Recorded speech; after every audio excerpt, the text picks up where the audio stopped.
అందరికీ వందనాలండి. 2 తిమోతి రాసిన పత్రిక 2వ అధ్యాయాన్ని చదువుకుందాం.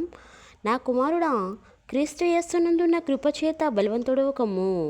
నీవు అనేక సాక్షుల ఎదుట నా వలన వినిన సంగతులను ఇతరులకును బోధించుటకు సామర్థ్యము గల నమ్మకమైన మనుష్యులకు అప్పగింపుము.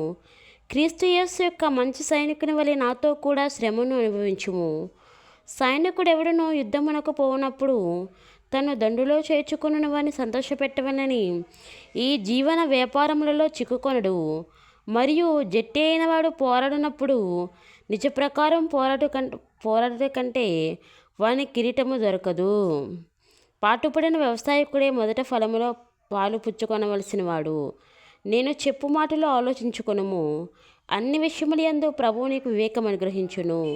నా సువార్త ప్రకారము దావీదు సంతానములో పుట్టి మృతులలో నుండి లేచిన యేసుక్రీస్తును జ్ఞాపకం చేసుకొనుము. నేను నేరస్తుడనై ఉన్నట్టు ఆ సువార్త విషయమై సంఖ్యలతో బంధింపబడి శ్రమపడుచున్నాను. అయినను దేవుని వాక్యము బంధింపబడి ఉండలేదు. అందుచేత ఏర్పరచబడిన వారు నిత్యమైన మహిమతో కూడా క్రీస్తు యేసునందలి రక్షణ పొందవలనని నేను వారి కొరకు సమస్తమును ఓర్చుకొనుచున్నాను. ఈ మాట నమ్మదగినది. ఏదనగా మనం ఆయనతో కూడా చనిపోయిన వారమైతే ఆయనతో కూడా బ్రతుకుదము, సహించిన వారమైతే ఆయనతో కూడా ఏలుదము. ఆయనను ఎరుగమంటే మనలను ఆయన ఎరుగునను. మనము నమ్మదగిన వారమైనను ఆయన నమ్మదగిన వాడుగా ఉండును. ఆయన తన స్వభావానికి విరోధముగా ఏదియూ చేయలేడు. వినువారిని చెరుపుటకే కానీ మరి దేనికిని పనికిరాని మాటలను గూర్చి వాదం పెట్టుకొనవద్దని ప్రభు ఎదుట వారికి సాక్ష్యమిచ్చుచు ఈ సంగతులను వారికి జ్ఞాపకము చేయము.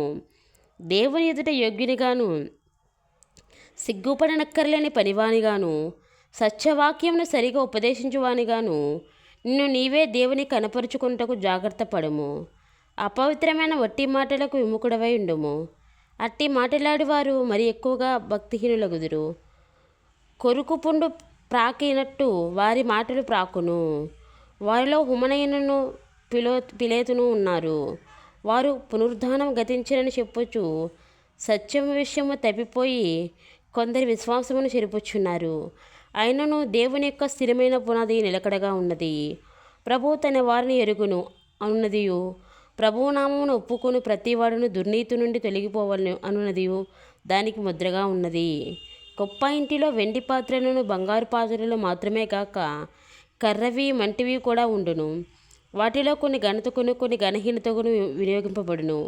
ఎవడైనాను వీటిలో చేరక తన్ను తాను పవిత్రపరచుకున్న ఎడల వాడు పరిశుద్ధపరచబడి యజమానుడు వాడుకొనుటకు అర్హమై ప్రతి సత్కార్యమునకు సిద్ధపరచబడి